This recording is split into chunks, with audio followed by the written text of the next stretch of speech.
My name is Carol Miller. I am 69 years old, and for 15 years I financially supported my son and his family without them ever knowing. Until my daughter-in-law screamed at me in front of the whole neighborhood, "You old freeloader, living off my money." That same afternoon, I sold the house they were living in and left them with, quite literally, nothing. But the story I am about to tell you is far more complex than you might imagine. Picture the scene. It was a Sunday morning, and I was watering the plants in my backyard when I heard shouting coming from the house next door. The house where my son Michael lived with his wife Jessica and my 2 grandchildren. Shouts carrying words I never thought I would hear from my own daughter-in-law's mouth. "I can't take your mother anymore," Jessica screamed, her voice carrying down the entire block. "That old freeloader who lives off our money like some kind of parasite. I am sick of her acting like she owns the place." I stood there, frozen, the garden hose still in my hand. Old freeloader. Parasite. Those words were coming from the woman who, for 15 years, had eaten at my table, used my utilities, and lived in a house that I paid for, month after month, without her ever finding out. But before I tell you what happened next, I have to explain how I ended up in such a humiliating situation. Because this story began a long time ago, when I still believed that helping in silence was the right thing to do, when I thought that being a good mother meant sacrificing without ever expecting recognition. Listen closely to this story, and at the end, tell me what you would have done in my place. And tell me also from what city you are listening, because this story could happen to any parent, anywhere in the world. It all began 20 years ago when Michael got his degree as a computer technician. I was so proud of my boy. I had worked as a mechanic my whole life to pay for his education. I would get up at 5 in the morning and go to bed at 11 at night, but seeing my son with his diploma in hand was worth every extra hour, every lost weekend. After graduation, Michael got a job at a systems company. He wasn't making much, but it was a start. He started dating Jessica, a girl he had met in college. She seemed like a good person at first. Polite, friendly to me, always greeting me with respect. "Carol," she would say, "it's so nice to see you. Michael tells me so much about you." She treated me well, including me in conversations when they came over to the house. I thought I had found a good daughter-in-law. When they decided to get married, Michael came to talk to me. "Mom," he said, "we want to have a nice wedding, but we don't have all the money. Could you help us out?" Of course, I helped them. I took from my savings to pay for the venue, the catering, even her wedding dress. It was my life savings, but it was for my son's happiness. "Mom, we'll pay you back as soon as we're on our feet," Michael promised. I told him not to worry, that it was my wedding gift. But deep down, I hoped they would at least appreciate the sacrifice I was making. After the wedding, they rented a small apartment. Michael was earning little, and Jessica worked part-time in an office. They were living on a tight budget, but I thought it was normal that all young married couples go through that stage. Until one day, Michael called me in a panic. "Mom, we're behind on the rent. The landlord is going to kick us out. Could you lend us the money?" It wasn't a loan, it was a gift, because that money never came back. But I couldn't bear to see my son out on the street. That was the first time. After that, there were many more. The car broke down. Jessica got sick and they needed money for the doctor. They were both out of work for a few months. They wanted to move to a bigger apartment. There was always an emergency. There was always a reason they needed my help, and I always gave it. He was my only son. What was I going to do? Let him fend for himself? I had worked my whole life to give him a better future. And if he needed help now, I was going to give it. When my first grandchild was born, things got worse. Jessica quit her job to take care of the baby. Michael alone couldn't support the whole family. That's when I made the decision that changed everything. A decision they never knew I had made. I went to the bank and took out a large loan, the kind that ties you down for life. With that money, I bought a house in the neighborhood where they lived. A 3-bedroom house with a backyard and a garage. Everything a young family could need, but I put it in my name. When I told them I had found a house for them, they were ecstatic. "Mom, how did you find such a beautiful house?" Michael asked me. "It belongs to a friend of mine who's moving out of state," I lied. "He's letting me have it for a very cheap rent, almost giving it away." They moved into that house believing they were paying a symbolic rent to a supposed friend of mine. But the reality was that I was paying the mortgage installments with my mechanic's pension and with extra jobs I did on the weekends. Side jobs they never knew I was doing. While Michael relaxed on Sundays watching football in his new living room, I was fixing cars in a makeshift workshop in my garage to be able to pay the mortgage on that house. While Jessica invited her friends over for coffee in her backyard, I was getting up at 6 in the morning to do odd jobs in plumbing or electrical work. But I did it happily. I watched my grandchildren run around that backyard. I saw my son come home from work to a house of his own. I saw my daughter-in-law tending to the garden plants as if she were the owner. And I felt satisfied. I thought all that sacrifice was worth it. What I didn't know was how Jessica had started talking about me when I wasn't around. I found out from my neighbor, Sharon, who would overhear their conversations from the other side of the fence. "Carol," Sharon told me one day, "I don't know if I should be telling you this, but your daughter-in-law speaks very poorly of you when you're not here." I was frozen. Poorly of me? The woman who was living for free in a house that I was paying for was speaking ill of me? "What does she say, Sharon?" "She says you're nosy, that you meddle too much in their lives, that Michael can't make a decision without consulting you. Yesterday, I heard her tell a friend on the phone that you're a gossipy old woman who won't let them live in peace." Nosy, gossipy. I, who was killing myself working to pay for the house they lived in.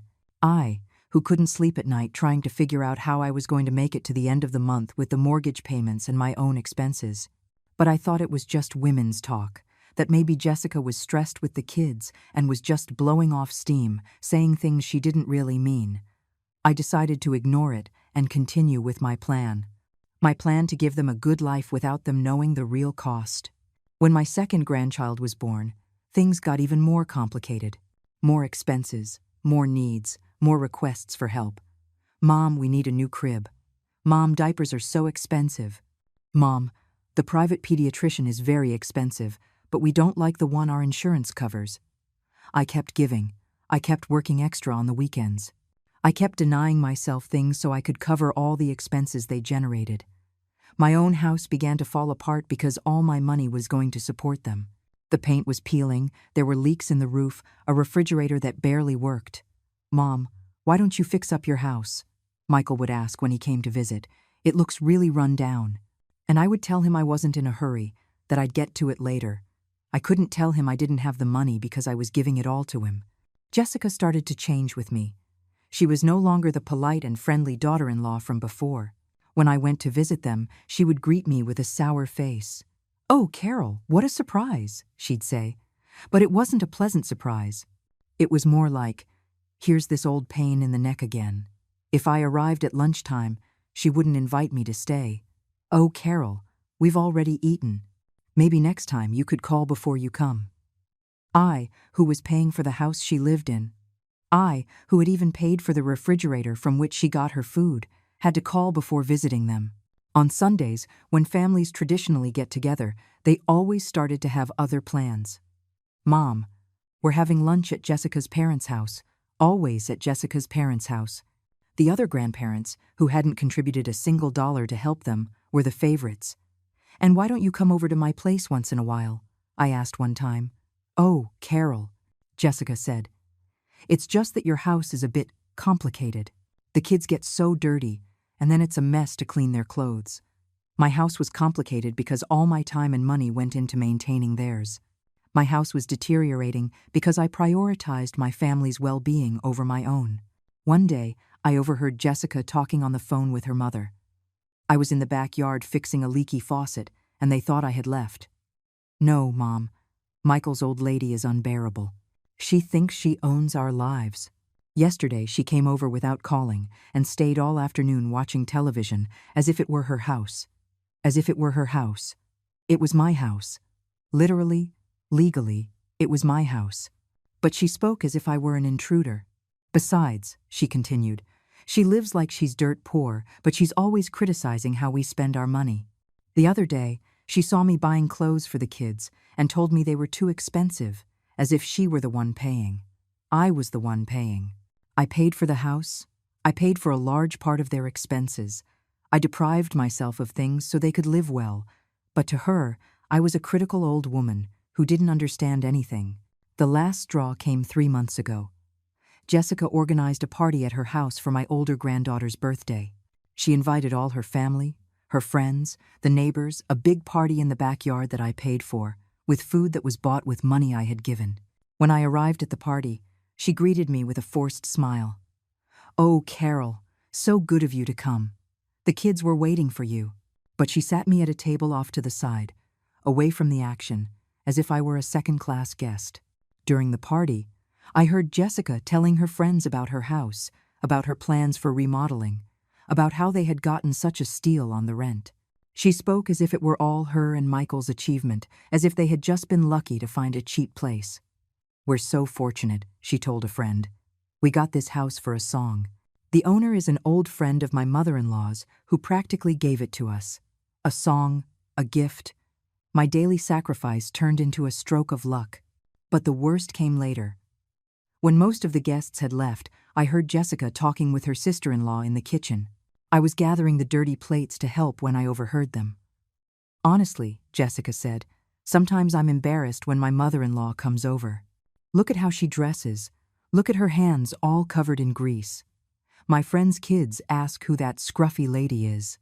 My hands were covered in grease because every weekend I worked on cars to be able to pay for the house where she threw parties.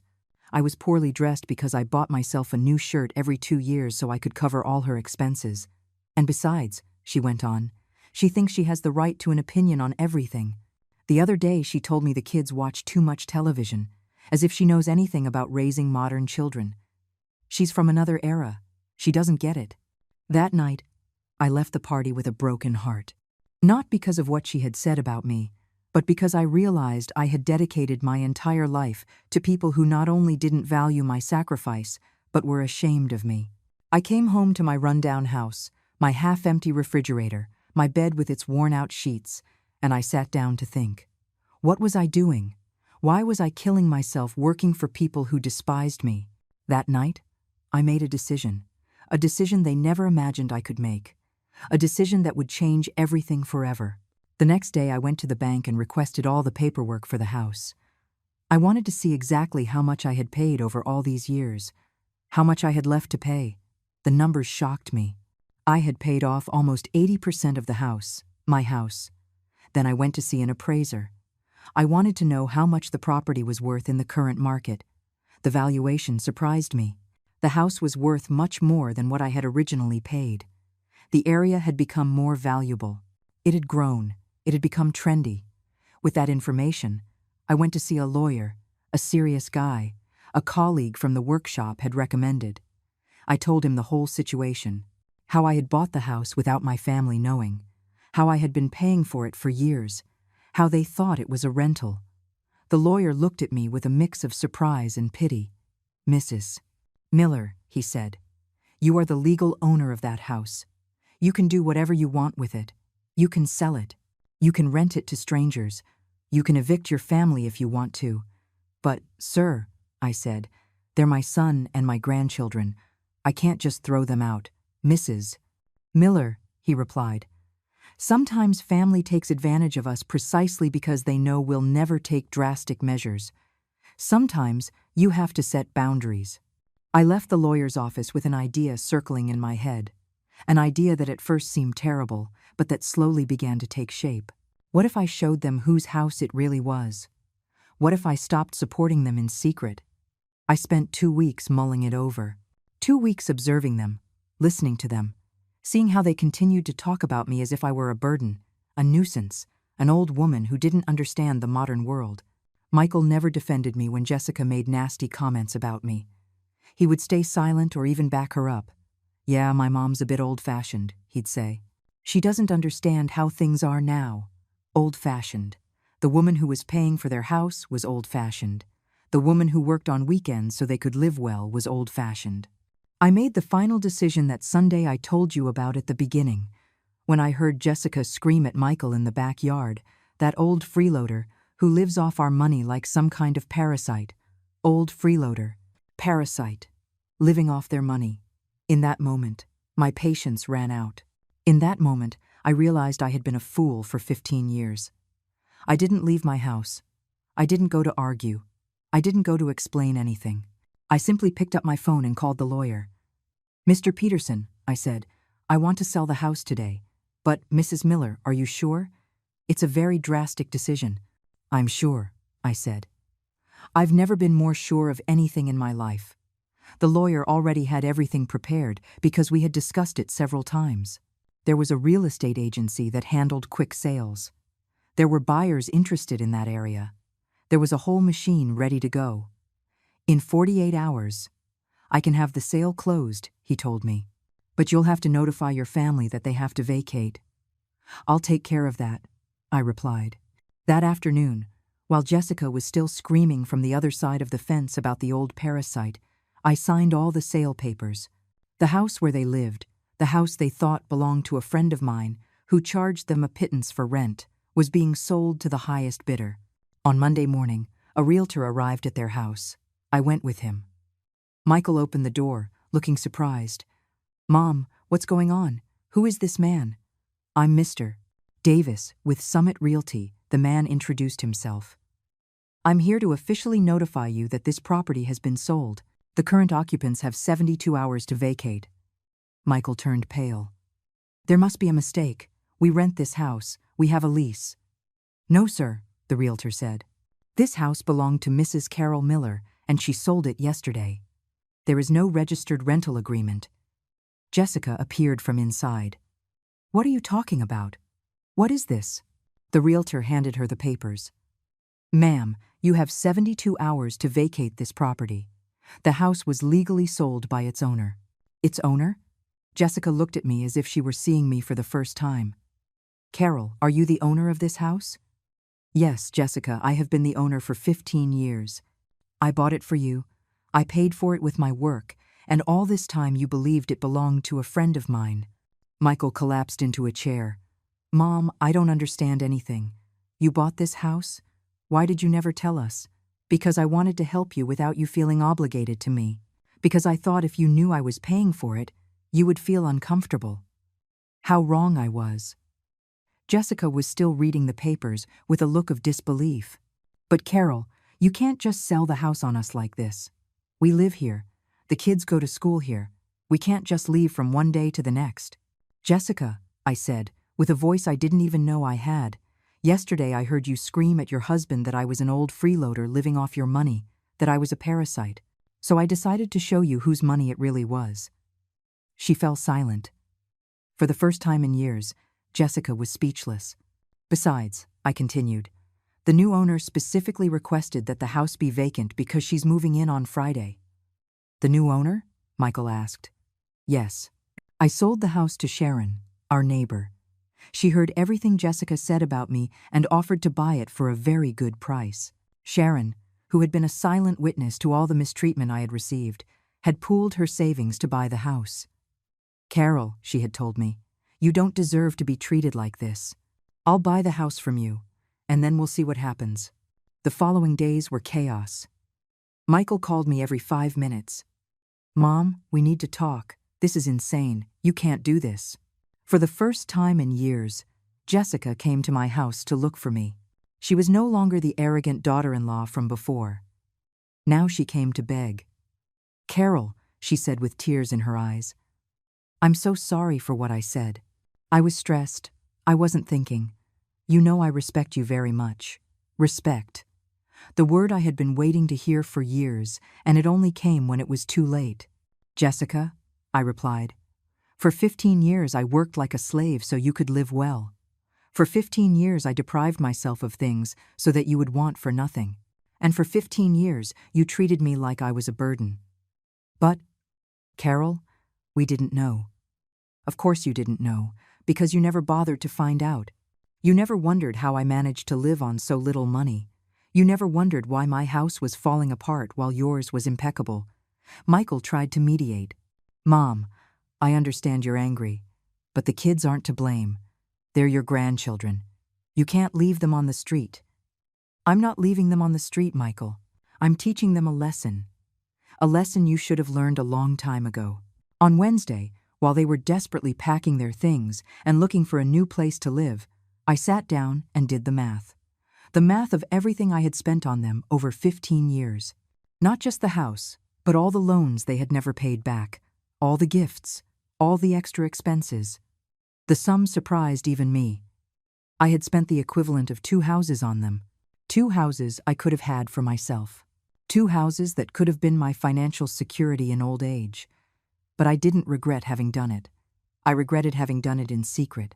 I regretted allowing them to despise me while I was supporting them. On Thursday night, Michael came to see me alone. He looked defeated, stripped of his usual arrogance. "Mom," he said, "we found an apartment to rent, but we need the money for the security deposit. Can you help us one last time?" I looked at him in silence for a long time. My son, my only son, the man for whom I had sacrificed my whole life, was coming to ask me for money again. After everything that had happened, after discovering the truth, his first reaction was to ask for more help. "Michael," I said, "for 15 years I helped you without you knowing. I gave you a house. I paid your bills. I worked extra on weekends so you could live comfortably. And you know what I got in return? Mom. I got contempt. I got mockery. I got a daughter-in-law who called me a parasite while living off my labor. And I got a son who never once stood up for me." He fell silent. For the first time in his life, Michael had no answer. "You're going to get the money for the security deposit yourself, by working, like normal people do, like you should have been doing from the beginning. But Mom, I do work.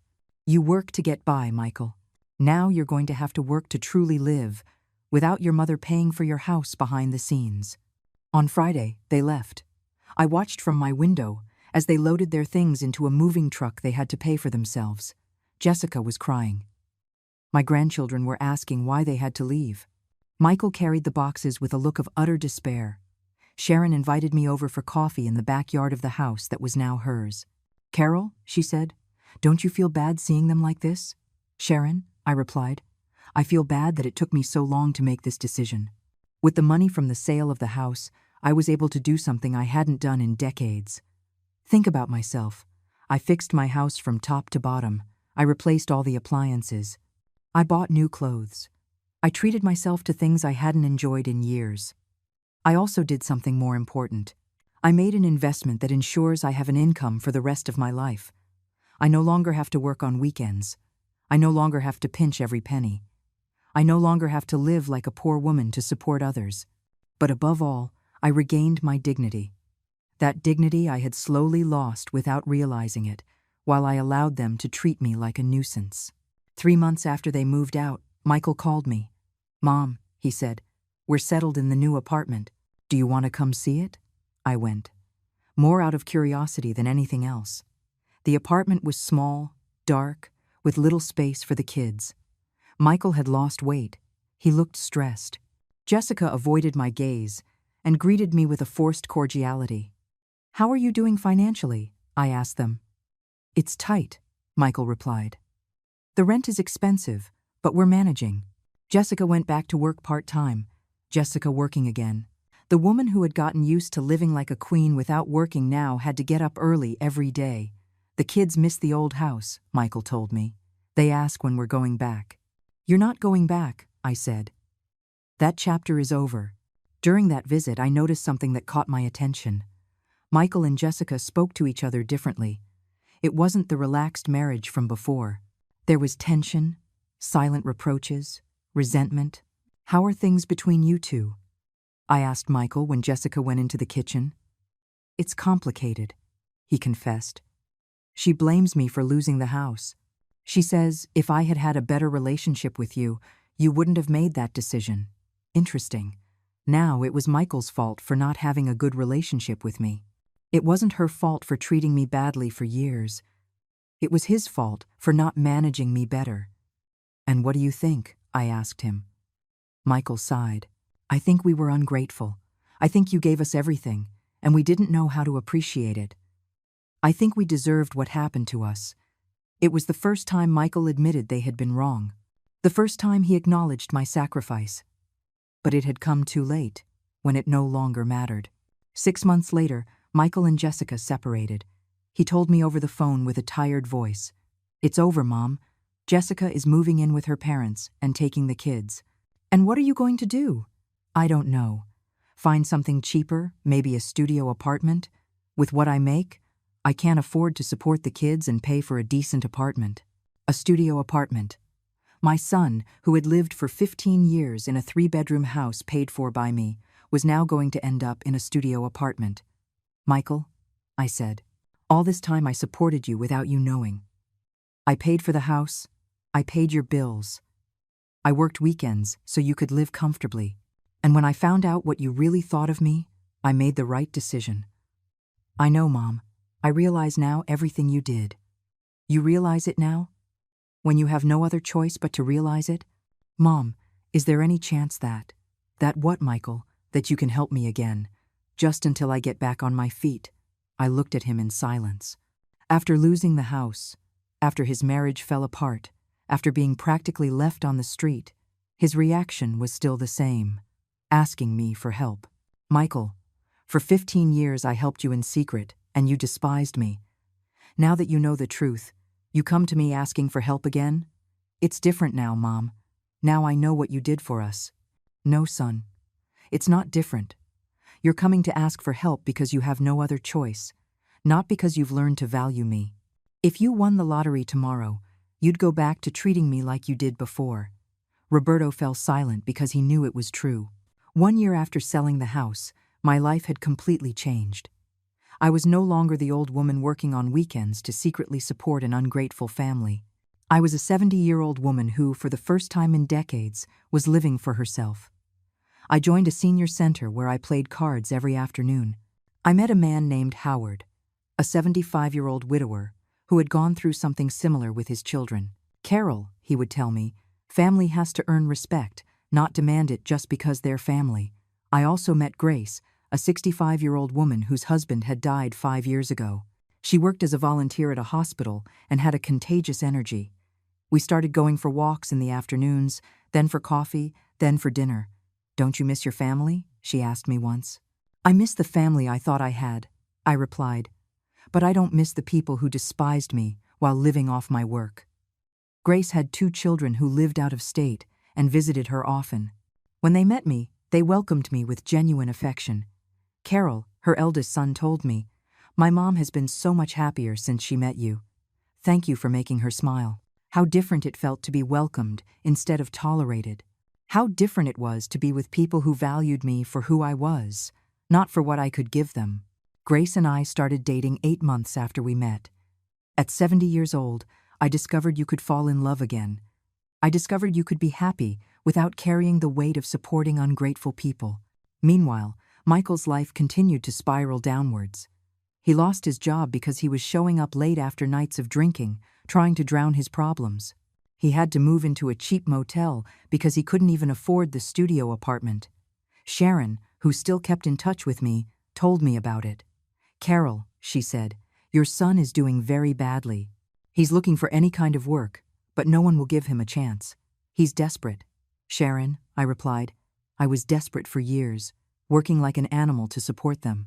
Now it's his turn." Jessica, for her part, had moved back in with her parents. The same parents who for years had enjoyed having lunch in a house paid for by me while I ate alone in my rundown home. Now she had to put up with them, telling her all day how to raise her children. "Jessica's parents are driving her crazy," Sharon told me. "They criticize everything she does. They don't let her live in peace. She says she misses her house." Her house. The house I had paid for 15 years was still her house in her mind. 2 years after selling the house, I received a call I wasn't expecting. It was Jessica. "Carol," she said in a voice I didn't recognize, "can we talk?" "Talk about what, Jessica?" "About what happened, about what I did, about how badly I treated you." I agreed to see her, more out of curiosity than anything else. She came to my house on a Thursday afternoon. She had changed a lot, thinner, with dark circles under her eyes, with that look of someone who has been through difficult times. "Carol," she said as soon as she sat down, "I came to apologize. I came to tell you that you were right about everything." What was I right about, Jessica? That we were ungrateful? That we didn't know how to value what you did for us? She burst into tears, a sob that seemed to come from deep within. "Carol, I didn't know you were paying for the house. I thought Michael was earning all the money from his job. If you had known, what would you have done differently, Jessica? Would you have treated me better? Yes, she said without hesitation. I would have treated you as you deserved, like the woman who was supporting us. So, you would have respected me for the money I was providing, not for being your husband's mother. She fell silent. That was exactly it. Her respect would have been bought, not earned. Jessica, I said, for years you treated me like I was a nuisance, a stupid old woman who didn't understand the modern world. And now that you know I was paying for everything, you come to apologize. It's just that I don't understand how you could keep that a secret for so long. I kept it a secret because I wanted to help you without you feeling obligated. I thought it was generosity. Later, I realized it was stupidity. Jessica continued to cry. Carol, the kids ask about their grandmother, they want to come see you, they miss the afternoons they spent here. My grandchildren, the only innocents in this whole story. And what do you tell them? I tell them that Grandma is angry with Mom and Dad, but that she loves them very much. Does Michael know you came? No. Michael is.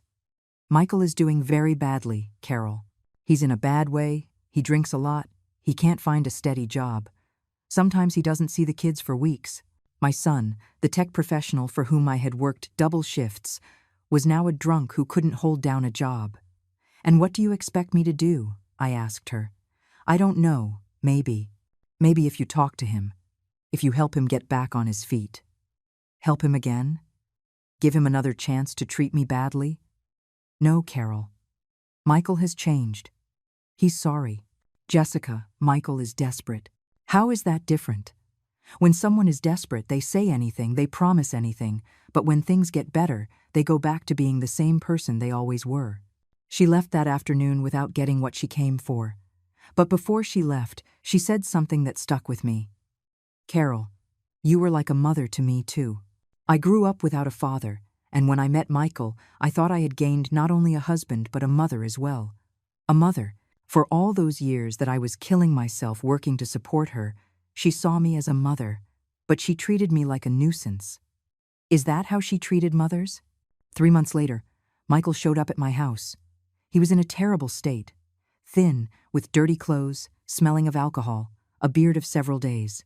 My son, my only son, looked like a homeless person. Mom, he said, I've hit rock bottom. I've lost everything. I have nowhere to live, no job, nothing. I need help. What kind of help? Anything. A place to stay for a few days while I look for work. A little money for food. Whatever. I looked at him for a long time. He was my blood, my flesh, the baby I had held in my arms, the boy who used to help me in the workshop, the young man I had been so proud of when he graduated. Michael, I said, I will help you, but on certain conditions. His face lit up. Anything, Mom, anything. First condition, you check into a rehabilitation center to quit drinking. Second condition, when you get out, you get a job, any job, and you don't ask me for money for 6 months. Third condition, you treat me with the respect I deserve, not like a bank you can withdraw money from whenever you need it. I accept everything, Mom, everything you say.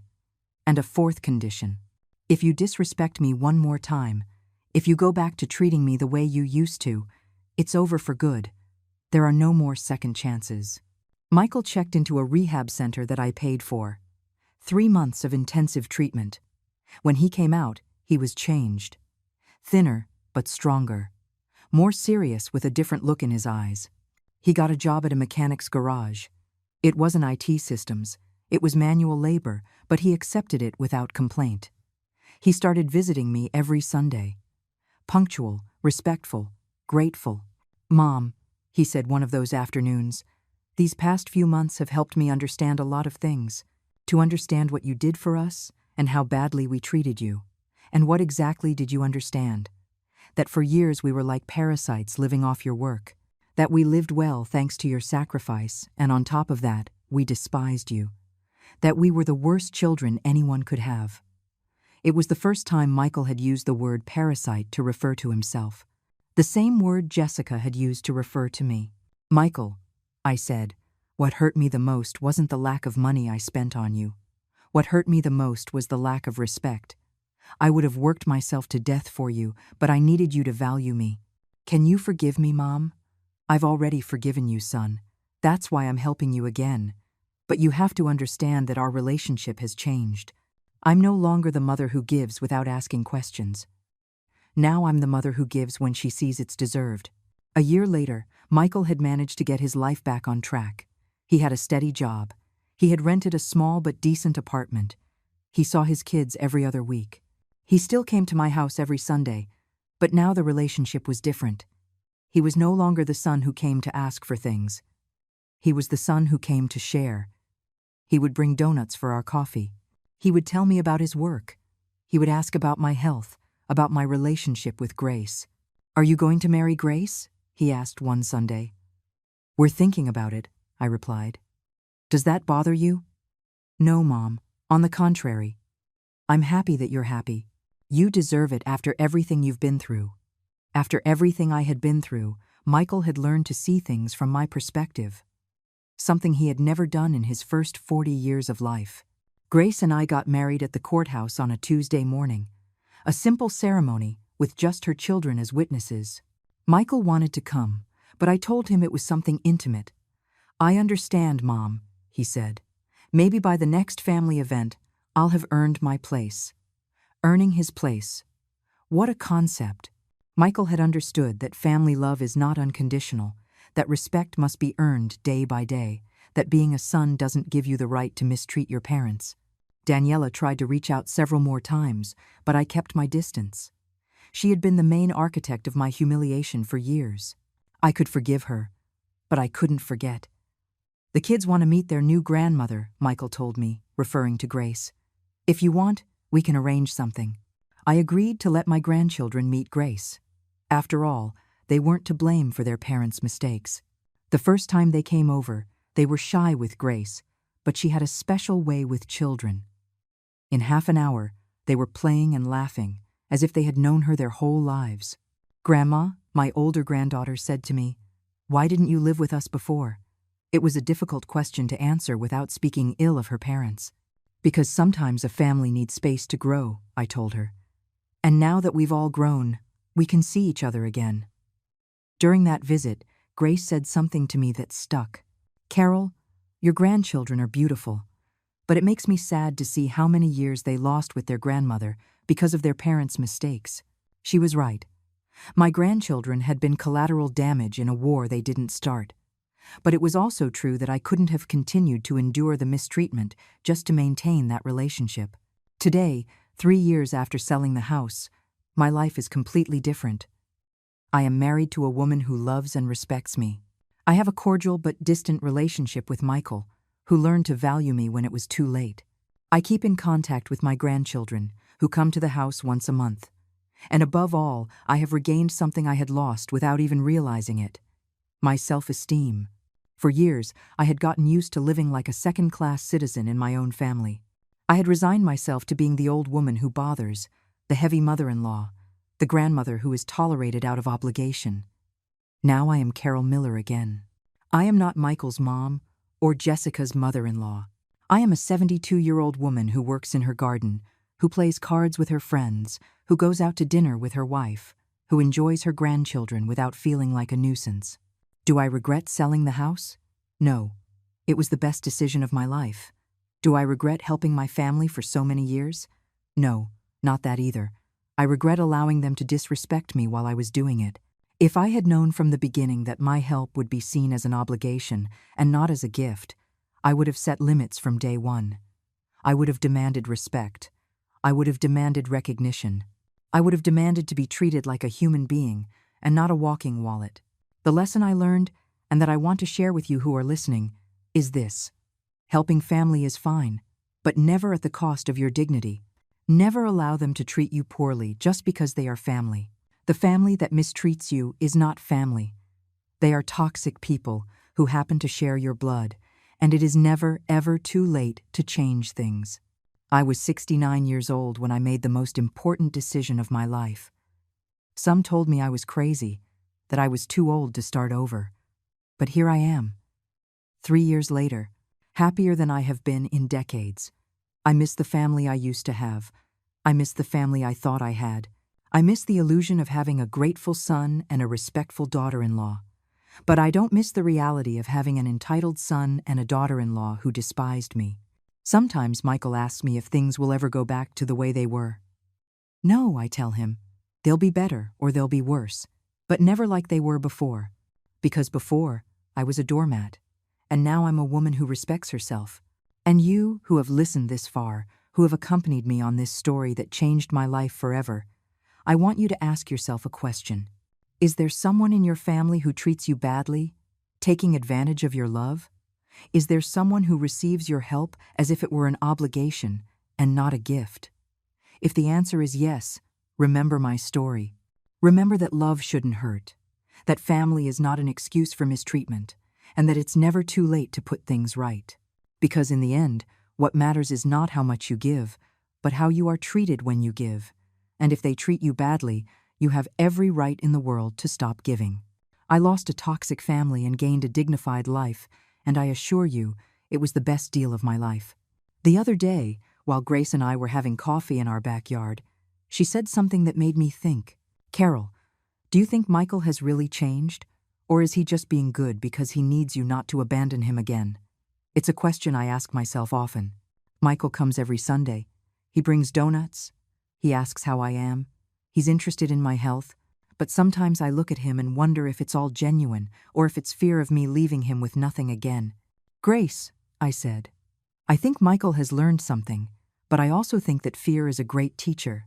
If he respects me out of fear of losing me again, that's fine. At least he respects me.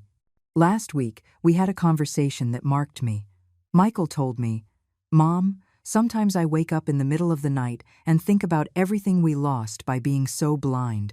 Not just the house, not just the financial comfort. We lost years of having a normal relationship with you.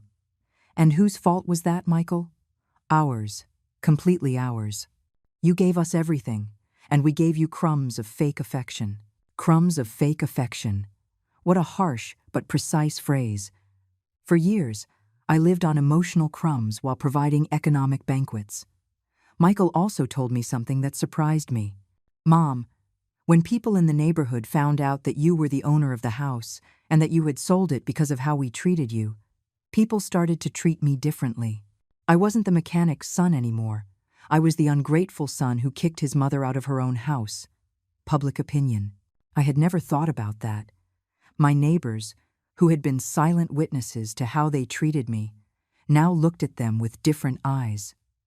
Mrs. Gable, from the corner store, told me the other day, Your mother was a saint. She worked like a dog so you could live well, and you treated her like dirt. I was so ashamed, Mom. Shame. Finally, he felt shame for how they had treated me. Not pity for his current situation, but shame for his past actions. A month ago, something happened that moved me. Michael came over one Sunday with an old box. Mom, he said, I found this among my things and thought you'd like to have it. It was a box full of photos from when he was a little boy. Photos of him helping me in the workshop, when we went fishing, when I took him to the stadium. Photos from a time when he admired me, when I was his hero. Look at this one, he said, showing me a photo where he, about 10 years old, was standing next to me with a screwdriver in his hand, imitating my pose. I wanted to be just like you when I grew up. And what happened? I asked. I let myself be carried away by other influences. I let Jessica convince me that you were old-fashioned, that your advice was useless in the modern world. I was an idiot. That afternoon, we stayed looking at photos until it got dark. For the first time in years, Michael stayed for dinner. Grace made meatloaf, just like I used to make for him when he was a boy. Remember, Mom, when you taught me how to drive in your old car? I remember, I said. I took you to an empty parking lot and let you practice for hours. We came back with the car full of dents, and you didn't get angry. You told me that dents can be fixed, but learning to drive was for life. Did you learn? Yes, Mom, but it took me way too long to learn other, more important things. That night, after Michael left, Grace said to me, Carol, your son has changed. You can see it in his eyes. He doesn't have that arrogance anymore. Grace was right. Michael had changed. Maybe not completely, maybe not forever, but he had changed. And I had learned something too. That forgiveness doesn't mean going back to being the same as before. It means giving the other person a chance to show they can be different. The relationship with my grandchildren has also improved a lot. They come over often now, and when they're here, there's no pressure. We don't have to pretend everything is perfect. They can ask me why I don't live with their dad. They can talk about what they feel. They can be normal kids with a normal grandmother.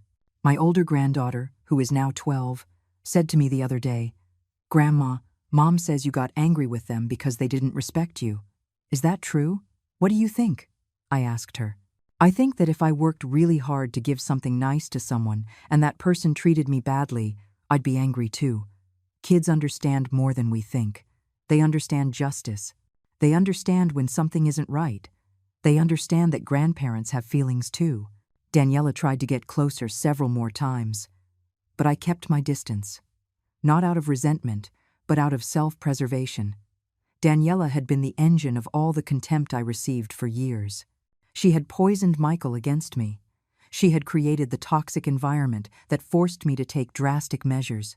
"Carol," she told me the last time she came, "I know I'll never earn your forgiveness, but I want you to know that every day I regret being so awful to you." "Daniela," I replied, "I've already forgiven you. But forgiving doesn't mean forgetting, nor does it mean exposing myself to that mistreatment again. You can go on with your life peacefully. I'm going to go on with mine." She left crying, but I didn't feel pity. I felt peace. The peace of having set things right, of having defended my dignity, of having shown that neither age nor family ties are an excuse to accept mistreatment. Howard, my friend from the center, told me something very wise. "Carol, some people learn from their mistakes, and some people learn from the consequences. Your son learned from the consequences, which is more painful, but also more effective." He was right. Michael didn't change when he realized he was wrong. He changed when he lost everything. Sometimes it's necessary to hit rock bottom to understand the value of what you had. Today, as I compose this story in my mind to tell it to you, I look out the window and see Grace watering the plants in the garden. I see the fixed-up house, the new furniture, the full refrigerator. I see the peaceful life I managed to build after years of sacrificing for people who didn't value it. I'm not rich, but I'm not poor either. I don't have a large family, but I have a family that respects me. I don't live in a mansion, but I live in a home filled with true love. And above all, I have something I didn't have 3 years ago. I have peace of mind. That peace that comes from knowing you made the right decisions, even if they were difficult. That peace that comes from knowing you are no longer anyone's victim. My story isn't perfect. I lost years of relationship with my grandchildren. I lost the illusion of having the united family I always dreamed of. I lost the money that could have been my inheritance for Michael. But I gained more important things. I gained self-respect. I gained a partner who values me. I gained the tranquility of living without having to beg for affection. If I had to make the same decision again, I would make it without hesitation. I would sell the house again. I would leave that toxic situation again. I would start over again. Because I learned that it's never too late to say enough. It's never too late to defend your dignity. And it's never too late to be happy, even if you have to start from scratch. The last thought I want to share with you is this. For years, I thought that being a good mother meant putting up with anything to keep the family together. Then I understood that being a good mother also means teaching your children that there are consequences for mistreatment. Michael learned. Late, but he learned. My grandchildren learned that grandparents are not toys to be used when convenient. Daniela learned that actions have consequences, even if they arrive years later. And I learned the most important lesson of all, that self-love is not selfishness. It's emotional survival. Tell me what you would do in my place, and from what city you are listening to me. Because this story can happen to anyone, anywhere. And the important thing is to know that there is always a way out. There is always a chance to get your dignity back. Remember, it is never too late to start respecting yourself. And when you start respecting yourself, others have no choice but to respect you too, or disappear from your life. And believe me, either of those two options is better than living as the emotional punching bag of your own family.